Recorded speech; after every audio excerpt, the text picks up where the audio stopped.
নমস্কাৰ, আপোনালোক সকলোকে মোৰ ইউটিউব চেনেল আছাম এক্সাম কৰ্ণাৰলৈ স্বাগতম জনাইছোঁ।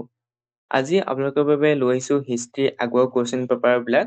আপোনালোকৰ 3খনমান কুৱেশ্যন পেপাৰ লৈ আহিছোঁ, যাতে আপোনালোকৰ যি এক্সাম আছে 3 মাৰ্চত, সেই 3 মাৰ্চত হ'বলগীয়া এক্সামৰ বাবে উপকৃত হয়। কাৰণ আগৰ কুৱেশ্যন পেপাৰবোৰ চালে আপোনালোকৰ বহুত কুৱেশ্যন কমন পৰে, সেইকাৰণে আগৰ কুৱেশ্যন পেপাৰবোৰ এনালাইচিছ কৰিব বা চাই যাব পৰীক্ষাৰ আগত, কাৰণ বহুকেইটা কুৱেশ্যন আপোনালোকৰ আগৰ কুৱেশ্যনৰ পৰা অহা দেখা যায়। এটা সুধিছে ইংলেণ্ডত শিল্প বিপ্লৱ সংঘটিত হৈছিল, ইয়াৰ কাৰেক্ট আনচাৰটো আপোনালোকৰ 3 হয় 760 1760 চনত। তাৰপিছত আহিলে 14 পৰ্বশালী ৰচক কোন আছিল, এইটো আপোনালোকৰ উড্ৰ উইলছন, বি হয়। তাৰপৰা এইফালে আহি গ'ল চি, ফৰ্মোচা নতুন নামটো হ'ল টাইৱান। তাৰপিছত আহি গ'ল নিখিল ভাৰত মুছলিম লীগ গঠন হৈছিল 1906 চনত। তাৰপিছত আহিলে গোষ্ঠী নিৰপেক্ষ আন্দোলনৰ প্ৰথমখন শীৰ্ষ সন্মিলন অনুষ্ঠিত হৈছিলে, এইটো আপোনালোকৰ ইউগোস্লাভিয়াত। তাৰপিছত আহি গ'ল বিশ্বৰ কাৰখানা বুলি কোনখন দেশক কোৱা হয়, এইখিনি আমি চাব ব্ৰিটেইনক কোৱা হয়। আপোনালোকে এই কুৱেশ্যনবোৰ চাব, যিবিলাক 1 নম্বৰ কুৱেশ্যন আছে একেই পদ্ধতিৰে আপোনালোকে এই বুলিও আহিব।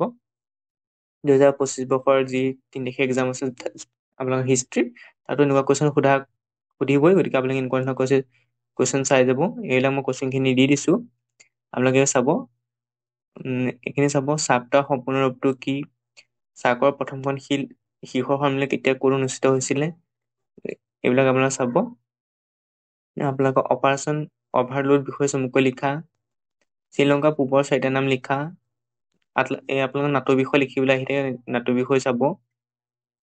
তাৰপৰা এইখিনিয়ে চাব এবাৰ। প্ৰথম বিশ্বযুদ্ধৰ ফলাফলসমূহ চমুকৈ আলোচনা কৰা, চাৰ্কৰ মূল লক্ষ্য উদ্দেশ্যসমূহ উল্লেখ কৰা। গতিকে এইখিনি চাব।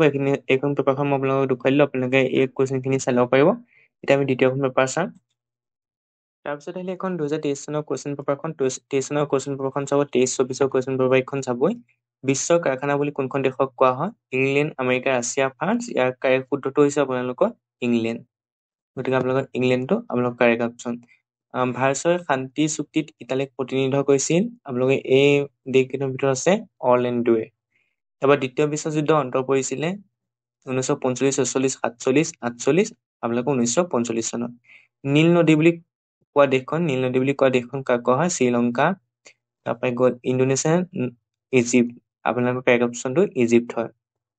গোষ্ঠী নিৰপেক্ষ আন্দোলনৰ প্ৰথমখন শীৰ্ষ সন্মিলন যুগোস্লাভিয়াত অনুষ্ঠিত হৈছিলে, আপোনালোকৰ কেতিয়া অনুষ্ঠিত হৈছিলে, 61, 62, 63, 64, আপোনালোকৰ 61 চনত। ইউৰোপৰ পৰা ভাৰতলৈ অহা সাগৰীয় পথ কোনে আৱিষ্কাৰ কৰিছিল, ইউৰোপৰ পৰা ভাৰতলৈ অহা সাগৰীয় পথ ভাস্কো দা গামাই আৱিষ্কাৰ কৰিছিলে। শক্তিবিহীন কূটনীতি, বাদ্যযন্ত্ৰহীন সংগীততে কোনে কৈছিলে, এইটো আপোনালোকৰ ফ্ৰেডৰিক দা গ্ৰেটে কৈছিলে। ফৰ্মোচা নতুন নামটো কি, ফৰ্মোচা নতুন নামটো হৈছে টাইৱান। চনৰ উপকূল বৰ্তমান নাম কি, চনৰ বৰ্তমান নাম হৈছে ঘানা। এইটো আপোনালোকে দেখিছে টাইৱান, যিটো মই কৈছিলো এইটো ফৰ্মোচা নতুন নাম 2019 চনৰ পেপাৰত আহি গৈছে, 2023 দিছে, গতিকে তেনেকে চাই যাব। তাৰপৰা আহি গ'ল ৱাৰ্চৰ সন্ধি সংগঠন কোন চনত গঠিত হৈছিলে, এইটো আপুনি চাব 1955 চনত। ভাৰতীয় উপকূলত থকা দুখন পৰ্তুগীজ দখলাধীন অঞ্চলৰ নাম লিখা, আপোনালোকৰ এইখিনি কুৱেশ্যনখিনিৰ আনচাৰ। কেন্দ্ৰীয় শক্তিজোঁটৰ দুটা সদস্যৰ নাম লিখা, জাৰ্মান আৰু আষ্ট্ৰিয়ান। কোনে আৰু কেতিয়া জাৰ্মান সংসদ ভৱনৰ অগ্নিসংযোগ কৰিছিল, এটা আপোনালোকৰ তাৰিখে লুমে নামৰ ওল্ডাছ লোক এজনে। তাৰপৰা ৱাৰ কমিউনিষ্ট কি, আপোনালোকে এইটো মই ভিডিঅ'টো 2 ছেকেণ্ড 3 ছেকেণ্ড ৰাখি লৈছোঁ, আপোনালোকে চাবখিনি। তাৰপৰা আটলান্টিক সদন কাৰ কাৰ মাজত স্বাক্ষৰিত হৈছিলে, এইখিনি আপোনালোকে স্ক্ৰীনশ্বট মাৰি ল'ব, নহ'লে চাব পাৰে। ৰাষ্ট্ৰসংঘৰ যিকোনো দুটা উল্লেখ্য লিখা, এইখিনি চাব। ৰাষ্ট্ৰসংঘৰ দুটা লক্ষ্যতে এতিয়া লিখিব। শ্ৰীলংকাৰ প্ৰথম জাতীয়তাবাদী ৰাজনৈতিক সংগঠনটোৰ নাম লিখা, ই কেতিয়া গঠন হৈছিলে, এইটো আপোনালোকৰ 1961 চনত গঠন হৈছিলে। তাৰপৰা আহি গ'ল চাৰ্কৰ পূৰ্ণাংগ ৰূপটো লিখা, South Asian Association for regional cooperation. তাৰপিছত আহিলে নতুন পৃথিৱী বুলিলে কি বুজা, এইখিনি চাব আপোনালোকে। শান্তি চুক্তি 4টা চৰ্ত লিখা, 4টা চৰ্ত এইকেইটা ৰাজ্য ক্ষেত্ৰ সম্পৰ্কে চৰ্ত, সামৰিক চৰ্ত। তাৰপৰা ফেচিষ্ট ৰাষ্ট্ৰৰ 4টা প্ৰধান বৈশিষ্ট্য হৈছে ফেচিবাদ শাস্তিৰ পৰিপন্থী, ফেচিবাদ মুক্ত বাণিজ্যিক আদান প্ৰদানৰ পৰিপন্থী, হিটলাৰ ৰাছিয়া আক্ৰমণৰ 4টা লক্ষ্য লিখা, এইকেইটা আপোনালোকে চাব। মই আপোনালোকৰ 5 ছেকেণ্ড মান ভিডিঅ'টো ৰখাই দিছো, আপোনালোকে স্ক্ৰীনশ্বট মাৰি ল'ব পাৰে। স্ক্ৰীনশ্বট মাৰি লৈ বা আপোনালোকে লিখি ল'ব পাৰে, চাব পাৰে, পঢ়ি চাব পাৰে। তাৰপৰা আহি গ'ল পলিনত সংঘটিত প্ৰতিৰোধ সংগ্ৰামৰ বিষয়ে চমুকৈ লিখা। এইখিনি চাব পাৰে আপোনালোকে। আহি গ'ল এইখিনি পিছৰখিনি। দ্বিতীয় বিশ্বযুদ্ধ হোৱা ক্ষয়-ক্ষতিৰ পৰিমাণৰ বিষয়ে চমুকৈ লিখা। আপোনালোকে এইখিনি চাব পাৰে। তাৰপৰা আহি গ'ল ৰাষ্ট্ৰসংঘই মীমাংসা কৰা 4টা গুৰুত্বপূৰ্ণ আন্তঃৰাষ্ট্ৰীয় বিবাদ হ'ল। এইকেইটা চাব আপোনালোকে। পেলেষ্টাইন মুক্তি সংগঠনৰ সম্পৰ্কে লিখা। পেলেষ্টাইনৰ মুক্তি সংগঠনৰ বিষয়ে লিখিবলৈ কৈছে, আপোনালোকে চাব এইটো। নাটো 4খন সদস্যৰ নাম লিখা। নাটো 4খন সদস্য হ'ল বেলজিয়াম, বুলগেৰিয়া, কানাডা আৰু ডেনমাৰ্ক। তাৰপৰা আহি গ'ল টুমেনিটিৰ বিষয়ে চমু টোকা লিখা। এইখিনিয়ে চাব এবাৰ।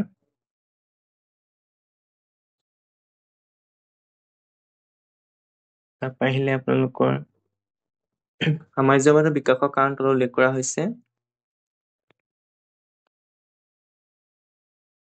এইখিনি এবাৰ চাব।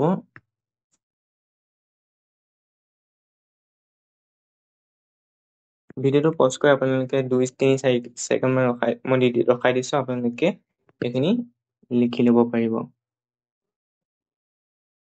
প্ৰথম বিশ্বযুদ্ধৰ তাৎক্ষণিক কাৰণসমূহ উল্লেখ কৰা আলোচনা কৰা হৈছে।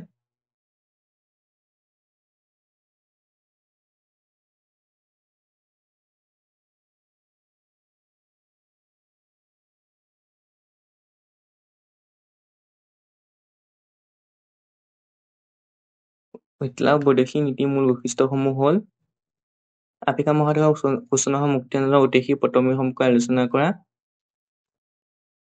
এইখিনি আপোনাৰ চাব আপোনালোকে।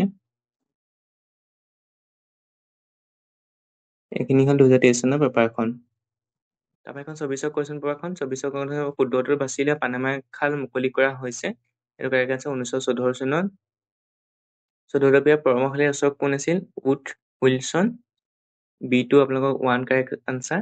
অপাৰেচন ডি লাইন্স সাংকেতিক নামে হিটলাৰ আক্ৰমণ কৰা দেশখনৰ নাম আছিল, এইটো আপোনালোকৰ correct answer, England. Nikhil Bharat Muslim Sangh সংগঠিত হৈছিল, এইটো আপোনালোকৰ 1906 চনৰ। আগৰ কুৱেশ্যন পেপাৰ দিছে, দেখিছে 1906 চনৰ কুৱেশ্যন, 2019ৰ কুৱেশ্যন পেপাৰ পৰাই দিছে এইটো কুৱেশ্যন। ৱাৰ্ছৰ সন্ধি সংগঠন গঢ়ি উঠিছিল ৰাছিয়াৰ নেতৃত্বত। তাৰপৰা আহি গ'ল কোন চনত ইংলিছ ইষ্ট ইণ্ডিয়া কোম্পানী গঠিত হৈছিল? 1600 খ্ৰীষ্টাব্দত। ত্ৰিসমান মৈত্ৰী সংঘৰ কাৰ নীতিৰ ফলত সৃষ্টি হৈছিল? এইখিনি চাব। নাগাচাকিত কোনে এটম বোমা পেলাইছিল? নেলছন মেণ্ডেলাই কিমান বছৰ জেলত কটাইছিল?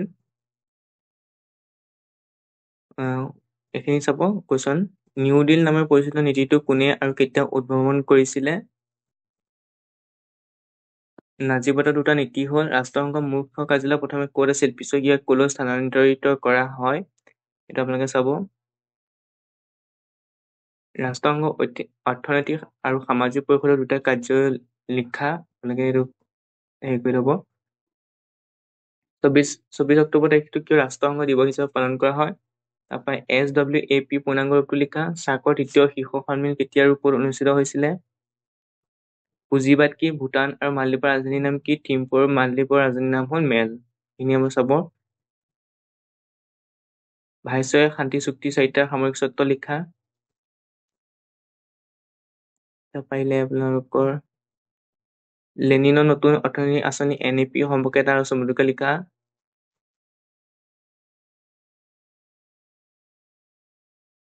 মহান চুক্তি কি আছিল? জাপানৰ পাৰ্ল হাৰ্বাৰৰ ওপৰত আক্ৰমণ কৰাৰ বিষয়ে এটা চমুকৈ লিখা। নিউ ইকনমিক পলিচি বা NEP আকৌ এতিয়া আপোনালোকৰ নিউ এডুকেশ্যন পলিচি হয়, গতিকে সেইটো চাব এবাৰ। নিউ ইকনমিক পলিচি আৰু NEP 2টাই বেলেগ। এইখিনি চাব। ৰাষ্ট্ৰসংঘৰ 4টা লক্ষ্য আৰু উদ্দেশ্য লিখা। এইখিনি এবাৰ লিখি ল'ব আপোনালোকে। ৰাষ্ট্ৰসংঘৰ 4টা উদ্দেশ্য এইখিনি মই দি দিছো, আপোনালোকে খৰচ কৰি চাব। শীতল যুদ্ধ কি? হো চি মিনৰ বিষয়ে চমুকৈ লিখা। এইখিনি আপোনালোকে স্ক্ৰীনশ্বট মাৰি ল'ব পাৰিব পঢ়িবৰ কাৰণে। ভাৰতবৰ্ষত সাম্ৰাজ্য স্থাপনা ফ্ৰান্স কিয় বিফল হৈছিল এইখিনি চাব। তাৰপৰা 1917-18 চনৰ বিশ্বযুদ্ধ পৰিস্থিতি সম্পৰ্কে সংক্ষিপ্ত আলোচনা কৰা। হিটলাৰৰ ৰাজধানী লক্ষ্য আৰু উদ্দেশ্যসমূহ কি কি আছিল? হিটলাৰৰ ৰাজধানী লক্ষ্য আৰু উদ্দেশ্যসমূহ হ'ল, এইটো চাব,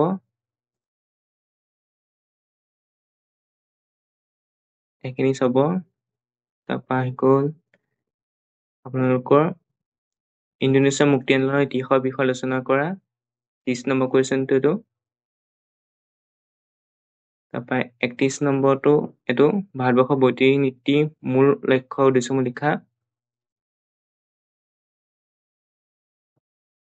এইখিনি আছিলে আপোনালোকে 2024 চনৰ কুৱেশ্যন পেপাৰখন। গতিকে আপোনালোকে পৰীক্ষালৈ যোৱাৰ আগত এই কুৱেশ্যন পেপাৰৰ উত্তৰবোৰ এবাৰ চাই যাব, যাতে আপোনালোকৰ মেমৰাইজ হয়, মানে মনত থাকে। কাৰণ পৰীক্ষাত ইয়াৰ পৰাও কুৱেশ্যন সোধা দেখা যায়। আগৰ কুৱেশ্যন পেপাৰৰ পৰা প্ৰশ্ন অহা দেখা যায়। গতিকে এবাৰ আপোনালোকে চাই যাব।